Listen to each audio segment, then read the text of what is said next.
Jadi Bapak Ibu dan teman-teman sekalian, banyak sekali pertanyaan sore ini tentang tantangan, hambatan, lalu mimpi-mimpi yang belum terwujud, hasil refleksi. Pertanyaannya banyak banget. Itu nanti sebetulnya akan Bapak Ibu dan teman-teman sekalian dapatkan di buku cerita Cikal itu ya, Bu Ella ya. Banyak sekali refleksi semua Betul, betul. anggota komunitas gitu ya.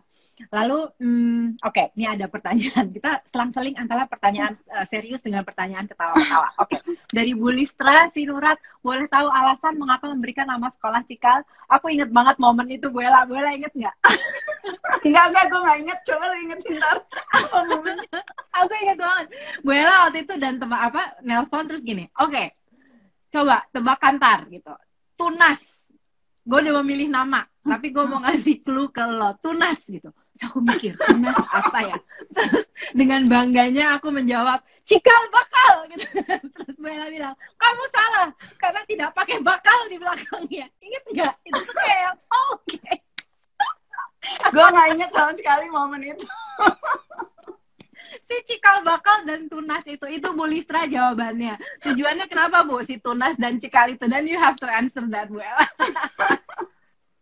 Sebetulnya lebih karena kita tuh kalau ditanya kegemesan utama gitu ya, yang selalu kita bicarakan di tahun 1998 itu adalah, aku inget tuh Mbak Deyang bilang, aduh ini pendidikan yang dialami anak-anakku kayaknya nggak sesuai dengan minat dan bakatnya gitu kan. Terus Tari yang bilang, aduh pendekatannya tuh harusnya jauh lebih individual, jauh lebih personal gitu kan, bukan cuma standar-standar. Aku sendiri tuh juga berangkat, aku sebelumnya dosen salah satu mata kuliah yang aku ampu tuh kognitif dan belajar pada anak, dan yakin banget bahwa semua anak tuh sebenarnya bisa, semua anak punya potensi gitu ya, dan nggak bisa cuma dikasih satu resep yang sama gitu, harus disuburkan apa-apa aja yang udah ada di dalam dirinya supaya kompetensinya tuh bisa utuh. Nah, semua prinsip-prinsip yang kita percaya itu sih yang membuat nama Cikal tuh jadi cocok banget gitu kan, untuk ngegambarin bahwa ya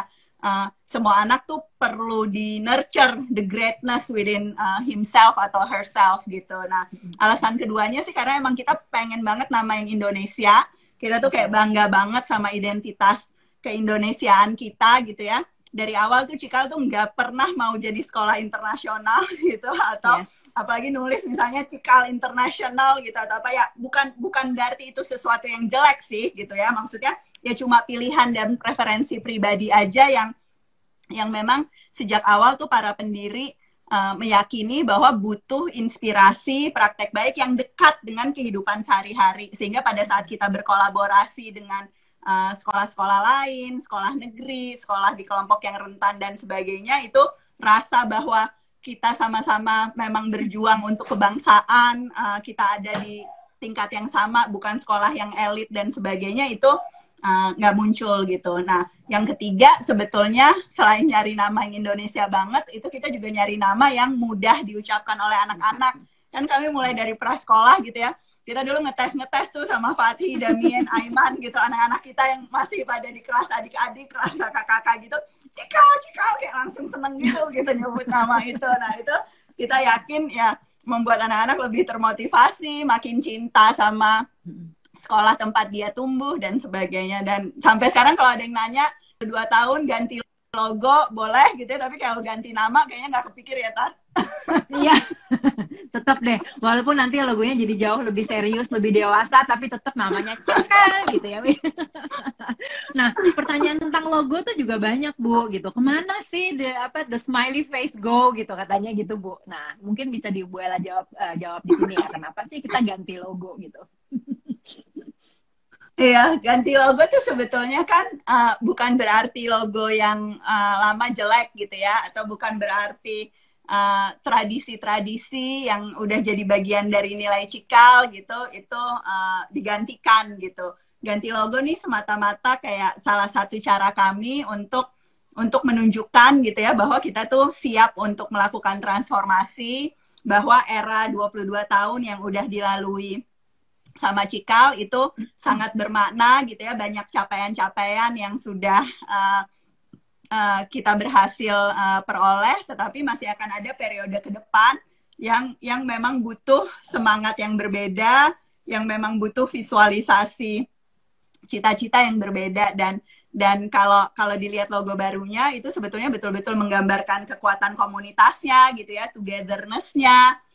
Dan ini yang kita yakin akan jadi spirit utama gitu buat langkah-langkah berikutnya. Tadi Bu Tari juga udah sempet singgung sih logo pertama itu kan kita buat dalam konteks memang kita pendidikan prasekolah aja gitu ya di satu lokasi. Nah si logo kedua ini dibuat udah dengan melibatkan banyak banget unsur dalam Cikal gitu ya, yang murid-murid yang dari prasekolah sampai bukan cuma sekolah menengah sih, sampai yang ada di kampus guru Cikal gitu kan, guru-guru yang belajar di situ dari berbagai kota dan sebagainya. Jadi mudah-mudahan walaupun ada semacam ikatan memori gitu ya, nostalgia sama logo yang lama, tetapi bahwa lebih banyak juga yang terlibat di logo baru ini membuat ya ikatan-ikatannya juga jadi sama kuatnya atau bahkan jauh lebih kuat gitu untuk logo ini kita gunakan. Ya mungkin nggak sampai 22 tahun lagi gitu ya, bukan berarti 22 tahun lagi baru ganti logo. Mungkin lebih cepat ya. Untuk beberapa tahun ke depan.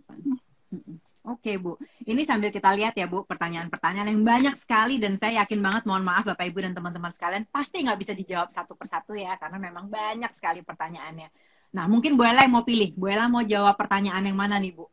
Banyak banget nih Bu. Ya, aku tuh mau jawab spesifik karena ada beberapa pertanyaan soal biaya gitu ya, soal apakah ada program-program Cikal untuk ekonomi bawah gitu kan.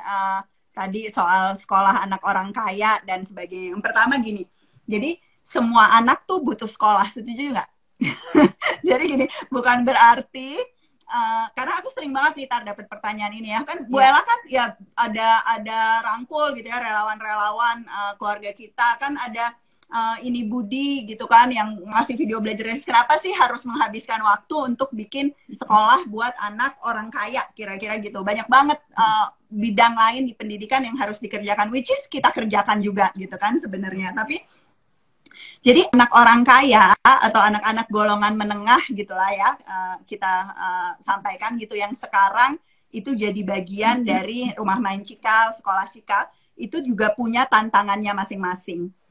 Nah, tantangannya tentu nggak sama teman-teman yang tinggal di daerah pedalaman gitu kan, misalnya, atau yang ada di masyarakat rentan dalam konteks kehidupan sosial ekonomi yang dalam kemiskinan gitu. Nah, tapi tantangannya ini nyata. Ada tantangan soal penggunaan sosial media, ada tantangan tentang definisi sukses, bagaimana bisa jadi pemimpin yang tetap bertanggung jawab, bukan cuma memikirkan diri sendiri gitu kan, gimana untuk supaya punya lingkungan dan sosial emosional support yang kuat ya. Jadi pendidikan yang berkualitas itu juga amat sangat dibutuhkan oleh anak-anak kita ya, termasuk anak-anakku, anak-anaknya Tari yang memang ada di lingkungan ini. Sehingga tanggung jawab untuk juga memberikan akses pendidikan yang baik, menumbuhkan kompetensi, itu tuh tugas yang juga luar biasa sama beratnya. Tolong jangan dipertentangkan dan bilang bahwa guru-guru yang mengajar di sekolah-sekolah seperti Cikal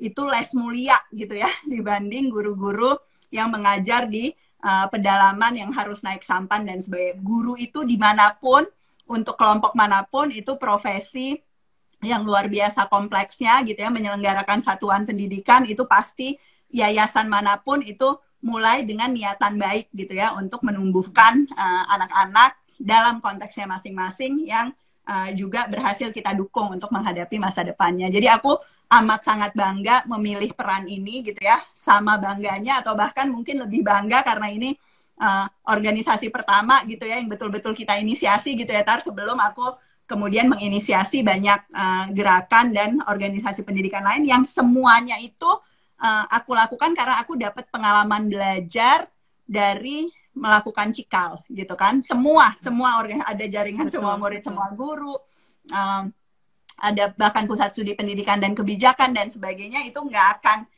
akan bisa jadi apa ya, jaringan yang terus saling menguatkan kalau misalnya kita semua di Cikal tuh nggak dapat pengalaman untuk betul-betul menyelenggarakan pendidikan dalam konteks yang amat sangat mikro gitu ya, satu guru, satu murid, satu kelas. Nah kalau kita lihat kemudian yang menerima manfaatnya Cikal siapa. Jadi kita tuh perlu juga berhenti melihat bahwa yang menerima manfaat Cikal itu adalah sekian ribu murid yang bersekolah di sekian lokasi Cikal. Karena apa? Karena ya anak-anak dari golongan ekonomi menengah ke bawah, guru-guru yang ada di tempat yang terpencil, yang jauh di perbatasan Indonesia, itu juga bagian dari yang menerima manfaat Cikal lewat kegiatan-kegiatan Cikal yang diceritakan tadi di Yayasan Guru Belajar, kegiatan-kegiatan yang memang Cikal aksi-aksi yang dilakukan oleh murid-murid dan sebagainya. Jadi nggak usah dipertentangkan antara satu kegiatan pendidikan dengan kegiatan pendidikan yang baik. Yang paling penting adalah kita terus mengkolaborasikan sehingga memang yang dapat manfaat adalah sebanyak mungkin anak-anak. Kira-kira gitu. Dan mungkin ini juga yang membuat Bu Ella menjawab pertanyaan tentang program apa yang program favoritnya Bu Ella. Bu Ella menjawabnya Cikal Aksi-Aksi ya Bu. Apakah ini juga bagian boleh nonton gitu videonya. Ya? Bisa melihat Bu Ella ketawa-ketawa lepas dan kaget dengan pertanyaannya gitu, itu lucu banget. Oke Bu. Dan tadi Bu Ella bilang tentang pekerjaan guru-guru ya Bu, dalam 22 tahun kita membangun Cikal ini sudah ratusan guru yang bersama-sama kita ya Bu. Ada yang tetap lanjut dengan Cikal sampai sekarang, ada yang mungkin juga sudah berkontribusi di lokasi yang lain, di daerah yang lain. Memang mereka luar biasa ya Bu. So this session kayak juga mau nyampein buat guru-guru, terima kasih banyak atas semua usaha kerasnya loh untuk membangun Cikal sama-sama dengan kita. Gitu ya Bu Ella, hebat banget mereka. Dan pendidik, dan kita tuh semua selalu bilang yang di Cikal tuh semuanya pendidik sebetulnya. Jadi bukan cuma guru kan, Cikal team members tuh bahkan tim yang di administrasi keanggotaan, yang kan infrastruktur IT gitu kan, teman-teman Cikal yang jadi bagian dari tim kantin atau fasilitas, itu semua pendidik, karena kita yakin Cikal tuh representasi kehidupan kan. Jadi memang ini nggak pernah cuma sekedar soal pekerjaan. Aku belajar banget sih itu dari guru-guru Cikal. Memang betul-betul kayak sepenuh hati gitu ya, memilih ada di sini, dan kadang-kadang tuh yang we will do whatever it takes gitu kan for the kids gitu sebetulnya. Dan nggak pernah cuma sekedar soal bahwa saya punya tanggung jawab terhadap kantor ini gitu ya, atau terhadap organisasi ini, tetapi betul-betul kita punya tanggung jawab terhadap masing-masing individu, anak-anak yang jadi amanah dari dan diamanahkan gitu ya kepada kita sebagai pendidik di Cikal. Kayaknya kalau ada di tim yang berbeda gitu ya, nggak kerja dengan pendidik-pendidik yang super keren di Cikal, aku juga nggak akan tumbuh sebagai pendidik dengan kompetensi seperti ini. Belajar terus tiap hari, dapat contoh dari guru-guru. Iya, betul. Itu juga teman-teman, Bapak Ibu sekalian, kalau tanya lama banget sih di Cikal, itu sebetulnya juga jawaban aku juga Bu Ella gitu. Lama banget sih di Cikal ngapain aja gitu. Karena ini nggak kelar-kelar belajarnya gitu. Belajar terus, tumbuh terus gitu kan. Itu yang membuat saya rasa sih juga semua orang yang ada di Cikal tuh akan selalu stay untuk ada di kita sama-sama. Karena kita katanya penasaran, gitu ya, Tar. Apa? Katanya penasaran. Aku kalau ngobrol sama tim Cikal tuh yang kayak, ya kok betah sih gitu, misalnya sambil bercanda-bercanda, penasaran lagi inovasi apa lagi, kira-kira kita bisa jadi kayak apa lagi gitu ya, tantangannya. Dan ini tadi nih dari Omah Mudah, kuncinya kolaborasi ya Bu Ella, makin banyak partner makin keren. Ini nih kayak saya juga mau menyampaikan bahwa belajar berkolaborasi dengan banyak orang tuh juga salah satu pembelajaran terbesar saya di Cikal. Banyak banget ya Bu sekarang partner kita ya. Sampai ada WhatsApp group yang namanya tuh udah nggak bisa dibaca nih apa sih, karena banyak banget nama partner yang ada di situ gitu ya Bu Ella. Banyak lagi, dan tentunya ini akan berkembang. Tar yang lain yang berkesan, gantian dong aku tanya, mumpung belum habis. No, aku judulnya host di sini. Yang paling berkesan tahun keberapa, Tar? Ini kan udah 22 tahun nih. Udah 22 tahun, yang paling berkesan tahun keberapa? Apakah tahun ke-22 ini saat menjadi head of school atau yang paling berkesan? Karena saya mulai disapi sama Bu Ella, mungkin itu yang tentu akan sangat berkesan. Bu Ella tetap ada, Bapak Ibu dan teman-teman sekalian, Bu Ella tetap ada bersama kita. Jadi jangan khawatir, please call away untuk ditelepon atau untuk ditanya gitu ya Bu Ella. Nah, tadi Bu Ella bolak-balik mengingatkan, bilang bahwa anak-anak kita juga ada di sekolah Cikal ya, dan ya anakku juga dari Bali, dari bayi-bayi, anak Bu Ella juga dari bayi-bayi gitu ya sampai lulus gitu. Sekarang mungkin pertanyaannya adalah pengalaman yang paling mengesankan Ibu untuk Bu Ella, tapi sebagai orang tua murid gimana Bu? Bukan sebagai ini ya. Ya, yang paling mengesankan sih justru setelah ada 2 anakku yang udah lulus gitu ya, udah kuliah gitu, dan mereka tuh banyak banget refleksi soal pengalaman belajarnya waktu di Cikal sih. Jadi soal service learning misalnya, gimana Cikal tuh ngasih kesempatan mereka untuk berinteraksi dengan orang yang beragam, benar-benar ngambil aksi gitu ya, bukan sekedar kayak ngumpulin donasi gitu kan. Karena kan gampang ya kalau ngumpulin donasi, tinggal minta sama orang tua gitu kan, atau motong dari uang jajan yang udah lumayan, tapi Cikal betul-betul minta mereka berempati sama kelompok yang rentan, memikirkan strategi, kira-kira melakukan apa, riset, mendengarkan perspektif berbagai kalangan, nyari solusi dan memberdayakan gitu ya, siklus pelibatan yang sebetulnya amat sangat kompleks gitu loh, Tar. Nah itu yang mereka setelah kuliah tuh baru kemudian nyadar, ya waktu di sekolah juga nyadar, cuma kan biasa ya sesudah ada di lingkungan yang baru makin menyadari, oh ternyata tuh fondasi-fondasi yang dipelajari di Cikal itu benar-benar perlu bukan cuma buat lulus dari Cikal gitu ya, tetapi justru makin terpakai, makin jadi kompetensi yang dipraktekkan sesudah mereka ada di jenjang pendidikan yang lebih tinggi gitu. Dan mereka sering ngomentarin aku sih yang kayak, Mam, waktu itu aku sebel ngerjainnya gitu ya, atau kayak misalnya refleksi gitu kan, refleksi itu kebiasaan yang di Cikal tuh kayak setiap saat tuh refleksi. Mereka tuh yang kayak dulu refleksi sebel banget diminta tulis sama guru, ngembangin portfolio, ternyata ya kalau aku nggak biasa refleksi, kemampuan metakognisiku nggak tumbuh, aku nggak biasa menuangkan gagasan dan melihat tantangan-tantangan diri sendiri, aku nggak mungkin deh bisa magang di sini dengan baik, nggak mungkin bisa kuliah dengan lancar dan sebagainya. Nah itu paling mengharukan sekaligus membanggakan sih. Ternyata ada gunanya kira-kira itu, dan keluar dari anak sendiri. Iya, benar-benar. Aku juga kayak selalu diingatkan untuk setiap hal yang aku kadang-kadang amazed. Kok bisa ya anakku berpikir begitu ya pada saat mengambil keputusan-keputusan yang aku berpikir ini kalau dulu aku di usia mereka nggak mungkin aku berani mengambil keputusan seperti itu. Dan balik lagi tadi Bu Ella bilang kebiasaan refleksi itu menurutku juga sesuatu yang luar biasa ya untuk anak-anak kita, murid-murid Cikal juga gitu ya, sehingga dalam menghadapi suatu situasi tuh kayak kalimat pertama yang mereka ucapkan adalah oke, kayaknya kemarin nih kita kurang melakukan ABC. Mungkin abis ini kita harus, itu tuh kayak, you know, it's like automatically muncul gitu Bu Ella. And itu kayak ngingetin kita bahwa we've done something good gitu untuk ngasih fondasi ke anak-anak ini. Gitu ya Bu Ella. Bu Ella mengalami hal yang sama kan pastinya? Banget. Dan kita jadi belajar dari mereka kan justru. Aku suka bilang, bener. Cikal Five Stars kompetensisnya anak-anak Cikal yang udah kelas 12 gitu, itu tuh kayak udah jauh lebih tinggi mungkin kontinumnya daripada aku gitu, karena mereka dari preschool sampai kelas 12 ya tumbuh dalam ekosistem yang mendukung itu gitu. Sementara kita mungkin baru belajarnya sesudah dewasa gitu ya, karena pas sekolah dulu tuh nggak dilatih si Cikal Five Stars kompetensis ini. Setelah jadi pendidik, mendirikan Cikal, baru terus menyuburkan itu supaya jadi teladan yang baik buat anak-anak. Tapi terus anak-anak cepet gitu ya, tiba-tiba bermain. kitanya kadang-kadang juga masih tertatih-tatih, dan tentu ya terinspirasi dari mereka juga, berusaha mengimbangi, memfasilitasi dan seterusnya. Betul. Ini ada Novi, Bu. Novi, program manager sains kita bilang refleksi dari anak tuh bisa dipakai untuk planning. Dia mengambil refleksi dari anaknya buat planning juga. Gitu ya, Nov.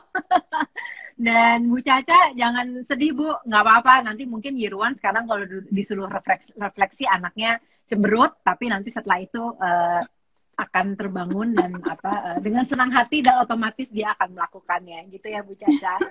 Oke. Bu Ella, mungkin pertanyaan terakhir ya.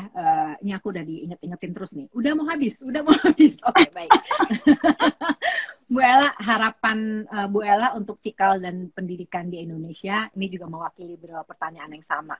Terutama karena kita sedang menghadapi situasi yang penuh tantangan, nggak menentu. Apa Bu harapannya buat Cikal dan pendidikan negara ini. Ya, aku sih tentu berharap Cikal selalu bisa punya praktek baik gitu ya, dan selalu bisa selangkah di depan gitu untuk berinovasi di bidang pendidikan. Kenapa? Karena dibandingin dengan 22 tahun yang lalu gitu ya, pada saat kita baru mulai itu kan pertanyaannya banyak banget gitu. Belum ada lulusannya, terus caranya kok aneh, nggak kayak sekolah pada umumnya gitu ya. Buktinya apa bahwa ini berhasil gitu.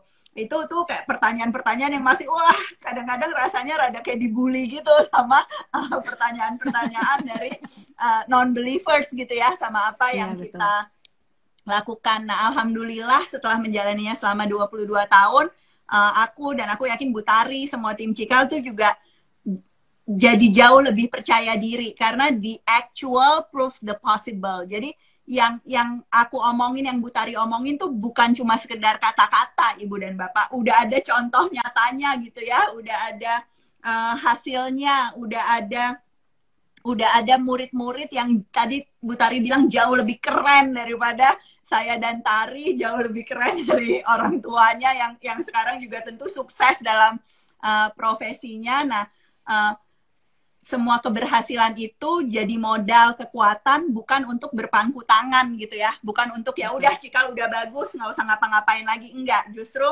semua keberhasilan itu harusnya jadi dorongan bahwa kemampuan beradaptasi, ketekunan untuk terus berinovasi itu jadi kunci untuk terus menerus jadi lembaga pendidikan yang baik gitu. Jadi jangan komplesen, belajar terus gitu, beradaptasi terus. Nah, karena itu juga tagline-nya sekarang transforming beyond gitu kan. Ya beyond apa yang dianggap konvensional dalam konteks pendidikan, dan mudah-mudahan juga beyond expectation dari semua teman-teman yang selama ini juga mendukung Cikal dan tentu ikut mendoakan perkembangan Cikal ke depan. Terima kasih banyak Bu Ella waktunya atas ngobrol-ngobrol sore ini. Santai banget sampai lupa kalau ini IG Live, jadi aku bawaannya pengen cerita-cerita segala macam gitu ya. Tapi yang pasti buat saya sendiri sesi IG Live ini berharga banget karena mengingatkan saya sendiri tentang kenapa saya ada di sini bersama Bu Ella dan semua teman-teman di Sekolah Cikal selama 22 tahun. Mengingatkan saya tentang mimpi-mimpi besar. I love you. Ngingetin tentang mimpi-mimpi besar dan proses belajar nih sebagai individu maupun sebagai komunitas yang tentunya nggak akan tergantikan. Bu Ella, sebelum selesai, ayo pilih 3 penanya terbaik. Aduh, nggak bisa. Semuanya bagus. Semuanya bagus. Aku bisa dimarahin sama marketing. Nanti Wina aja kita limpahkan tanggung jawab, karena kalau di Cikal tuh kita kemerdekaan termasuk otonomi mengambil keputusan untuk Cikal team member, kita delegasikan Ibu Wina, silahkan dipilih. Semuanya susah soalnya, semuanya bagus. Yakin ya, jadi ini perspektif audiens yang menentukan. Siap-siap Bu Wina. Siap-siap di DM langsung sama tim marketing Sekolah Cikal gitu aja ya Bu Ella ya. Pasti Wina berpikir dulu nih yang mana gitu kan. Untuk semua Bapak Ibu dan teman-teman sekalian yang sudah hadir, mari bergandeng tangan untuk membuat perubahan ya, seperti yang tadi diajak sama Bu Ella untuk pendidikan bangsa ini. Dan tentunya sampai jumpa di peluncuran buku cerita Cikal. Tunggu pengumumannya ya. Makasih Bu Ella. Sampai jumpa lagi Bapak Ibu dan teman-teman semua. Semuanya. Thank you. Sampai jumpa. Selamat sore. Bye. Nggak senam Cikal ya, Tar. Nggak senam Cikal ya. Cikal kirain terakhir. Jangan sampai, Nah. sampai gawat. Nah.